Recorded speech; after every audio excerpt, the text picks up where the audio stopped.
जय गुरुदेव। आप सभी साधकों का मैं स्वागत करता हूं अपने YouTube चैनल सिद्धाश्रम मार्ग पर।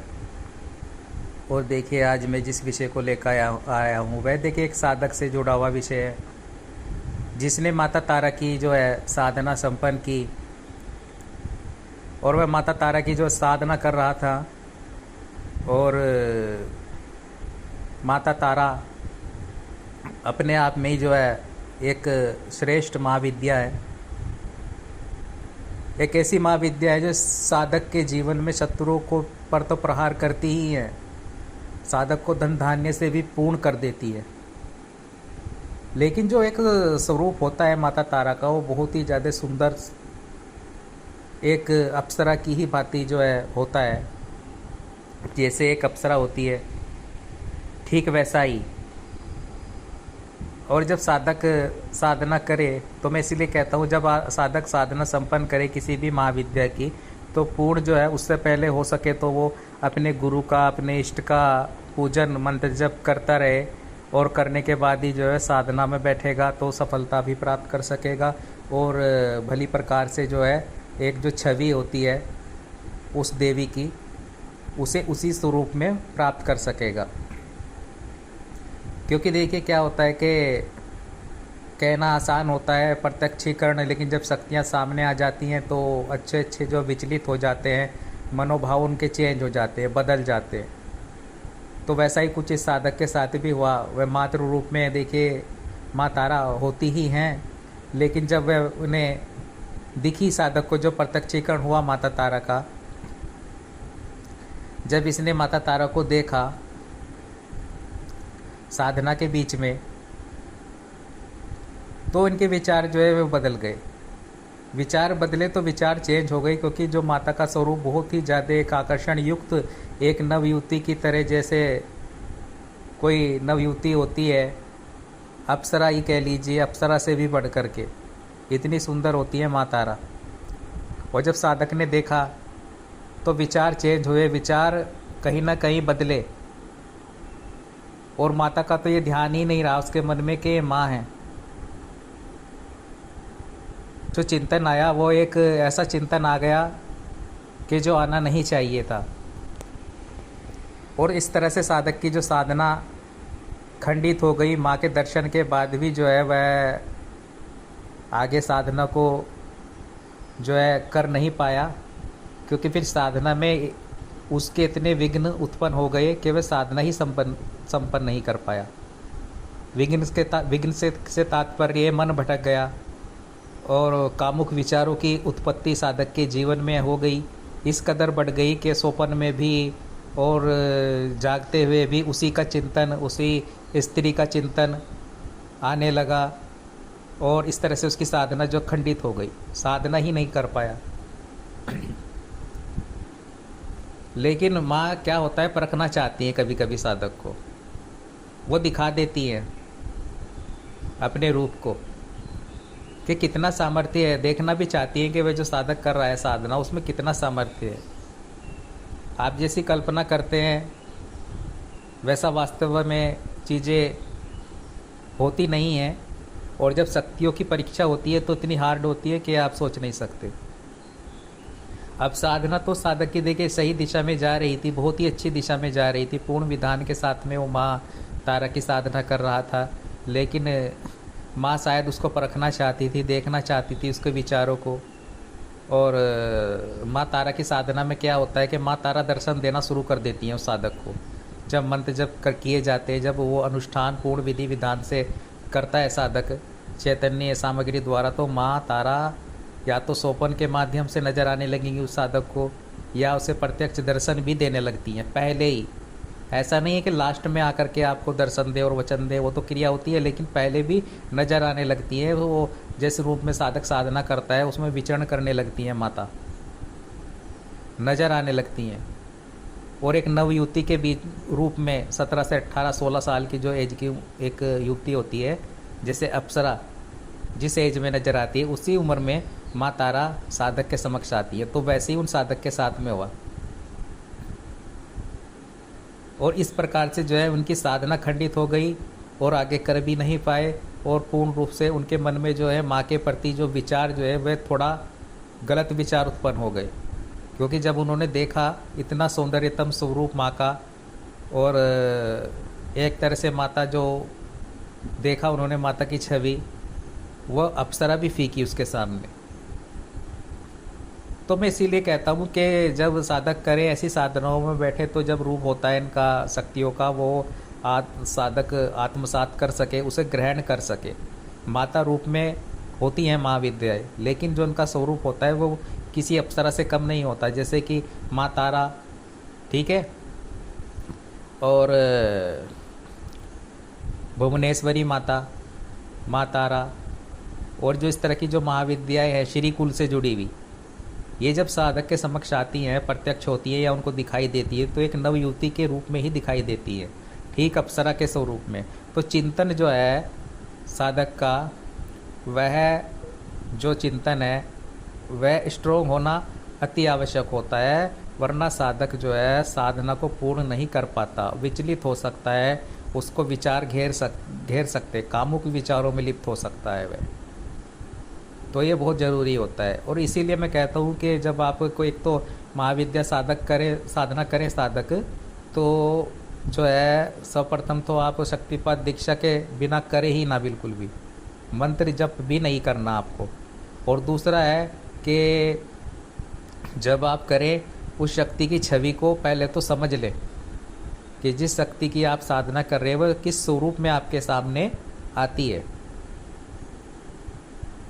अब आती है तो आपको वही चिंतन रखना है, उसी चिंतन के साथ में बदलना नहीं है। उनकी छवि को आत्मसात करें, विचारों को शुद्ध करें, अपने निर्मल करें, पावन करें। अब वे शक्ति होती है, शक्ति आपके दिमाग में क्या चल रहा है जब उन्हें आप देखते हैं शक्तियों को जब आप देखते हैं तो आपके माइंड में क्या चल रहा है। एक तरफ आप माँ के रूप में उनकी साधना करना चाहते हैं, और दूसरी तरफ विचार आपके एक कामुक विचार आ गए उस शक्ति को देखने से। जब वह आपके समक्ष आई तब डिसबैलेंस हो जाती हैं चीज़ें, फिर आगे नहीं कर पाता साधक। तो बहुत ही महत्वपूर्ण होता है, वरना मानसिक रूप से विकसित भी हो सकता है साधक। इसीलिए जब करे पूर्ण तैयारी के साथ किसी भी साधना को करे साधक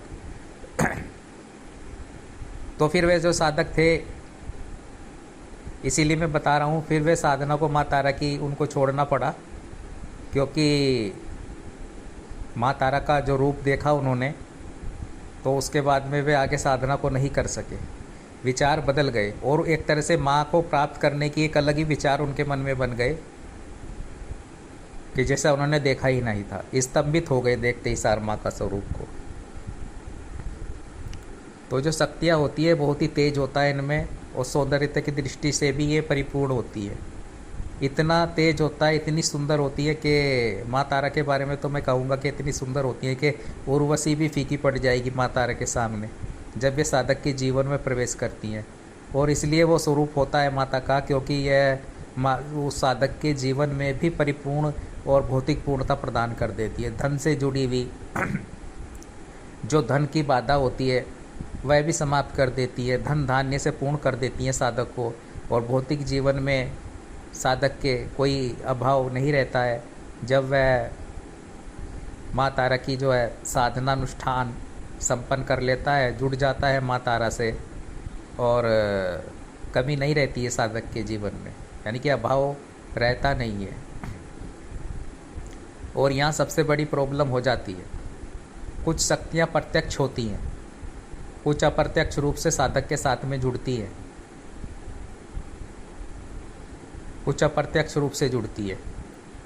जो श्री विद्या से जुड़ी हुई महाविद्याएँ हैं तो वो प्रत्यक्ष भी हो जाती है साधक के सामने, और काली कुल से जुड़ी हुई जो शक्तियाँ होती हैं वो होने को तो प्रत्यक्ष हो जाएं, लेकिन अधिकतर उनका क्या होता है, उनकी ऊर्जाएं साधक के साथ जुड़ जाती है, ऊर्जा के रूप में वे साधक के साथ कनेक्ट हो जाती हैं और उनके कार्य को करने भी लगती है। क्योंकि जो उनका रूप होता है वह उग्र ही होता है, उग्र रूप होता है, तो इस कारण से साधक के सामने प्रत्यक्ष नहीं होती है, बहुत कम होती हैं, या जब होंगी जब वह साधक इस लेवल पर आ जाएगा। तो ये चीज़ें जो है महत्वपूर्ण होती हैं। इसलिए मैं यही कहता हूँ कि जैसे उस साधक के साथ हुआ, और उसकी जो साधना थी माँ तारा की, वह 21 दिन की साधना संपन्न कर रहा था साधक, और लगभग उसे साधना करते करते जो है अनुभव तो हो ही रहे थे साधना में, और माता का प्रत्यक्षीकरण भी हो गया बीच में, क्योंकि यह तो अनुभूति होती है कि कोई रूम में आ रहा है, पायल की झनकार, ठीक वैसे ही अनुभव देती है माँ तारा जैसे एक अप्सरा देती है। लेकिन उसे पता नहीं था कि माता का स्वरूप इतना सुंदर होगा। उसने माता की छवि इस तरह बनाई हुई थी कि जैसी एक माता होती है, शायद इस रूप में आएंगी वह, तो वैसा नहीं होता है। अब जिनके वो साधना कर रहे थे, तो सबसे पहले तो ये होता है कि उस शक्ति के विषय में जान ले कि वह किस रूप में रहती है, किस रूप में जो है शक्ति साधक के समक्ष आती है, दर्शन देती है। ये सब कुछ जान लेना बहुत ही आवश्यक होता है। हालांकि जिन साधक के बारे में बता रहा हूँ, उन्होंने हमारे मार्गदर्शन में नहीं की थी साधना, उन्होंने अन्य किसी जो गुरु थे उनके मार्गदर्शन में वह तारा साधना संपन्न कर रहे थे। लेकिन फिर हमें उनके बारे में जब पता चला कि ऐसे ऐसे उन साधक के साथ जो है हुआ, और माता ने उनको जो दर्शन दिए वो आत्मसात कर नहीं पाए, वो उसको ग्रहण नहीं कर पाए, उनके विचार बदल गए, और माता जो है वह साधना एक तरह से उनकी खंडित हो गई, आगे नहीं बढ़ पाई उन विचारों के बाद में, क्योंकि फिर वे खो गए। फिर उन्हें वह विचार उनके इतने आगे बढ़ गए कि वे शायद कर ही नहीं पाते, माता के रूप में वो उन्हें ग्रहण नहीं कर पा रहे थे। वो तो माता है तो माता कितनी भी सुंदर है, नवयुवती के रूप में है, लेकिन उन्हें ये नहीं पता कि कितनी असीमित शक्तियाँ हैं इनमें, कितनी ऊर्जा है। जितनी सौम्य दिख रही हैं उतनी ही तीक्ष्ण भी हैं। शत्रुओं के लिए काल स्वरूपा है माँ तारा, जितनी हमारी दरिद्रता के लिए ये हमारे शत्रुओं को नाश कर देती है, दरिद्रता को समाप्त कर देती है, पाप दोषों को साधक साधिका के जो है समाप्त कर देती है माँ तारा, ठीक वैसे ही वह उसी प्रकार से साधक के जीवन में परिपूर्ण धन धान्य से पूर्ण कर देती है। भौतिक जो वैभव अभाव के जो तत्व साधक के जीवन में होते हैं अभाव के, उनको समाप्त कर देती है, भौतिक पूर्णता प्रदान कर देती है, पूर्ण रूप से आगे बढ़ा देती है माँ तारा साधक को। तो इसलिए अपने आप को तैयार कर ले साधक, जब जिस शक्ति की साधना करे। और ये गुरु का भी कार्य है, ये मार्गदर्शक का भी कार्य होता है कि वह उसे अवगत करा दे साधक को कि वह जिस भी शक्ति की का साधना कर रहा है, जिस भी जो है महाविद्या की साधना कर रहा है, उसके बारे में बता दे कि माता के दर्शन भी हो सकते हैं। क्योंकि जब आप साधना कर रहे होते हैं ना, तब आप ये समझ लीजिए कुछ भी घटित हो सकता है, प्रत्यक्षीकरण भी हो सकता है, नहीं भी हो सकता है, कुछ भी हो सकता है। शक्ति तो आती ही आती है, चाहे सूक्ष्म रूप से साधक के समक्ष आए, वो तो आएगी ही जब प्रॉपर विधान से साधक जो है साधना करेगा। लेकिन साथ साथ गाइड करना उस साधक को जरूरी होता है कि आपके सामने शक्ति कैसी आएगी। आप माँ काली की साधना कर रहे हैं, तब शक्ति आपके सामने किस स्वरूप में आएगी। आप माँ छिन्न मस्तिका की कर रहे हैं, तब वह किस स्वरूप में दर्शन दे सकती है। और माँ भुवनेश्वरी की कर रहे हैं तो किस रूप में आएगी। ठीक है, तो ये बहुत महत्वपूर्ण होता है। फिर एक साधक एक छवि बना लेता है, छवि बना लेता है और उसी प्रकार से धारण करता है शक्ति को। फिर साधना में बैठता है, उसे पता होता है कि जो मंत्र जप कर रहा हूँ, जिस महाविद्या जिस शक्ति का आह्वान कर रहा हूँ, किस रूप में आएगा। तो इसीलिए मैं कहता हूँ कि जैसे एक साधक एक प्रेत की साधना करता है तो वह किस स्वरूप में आता है, इसलिए मैं बताता रहता हूँ कि वह एक सामान्य व्यक्ति के रूप में आएगा। ठीक है, एक सामान्य एक सौम्य स्वरूप में ही साधक के सामने एक प्रेत आता है।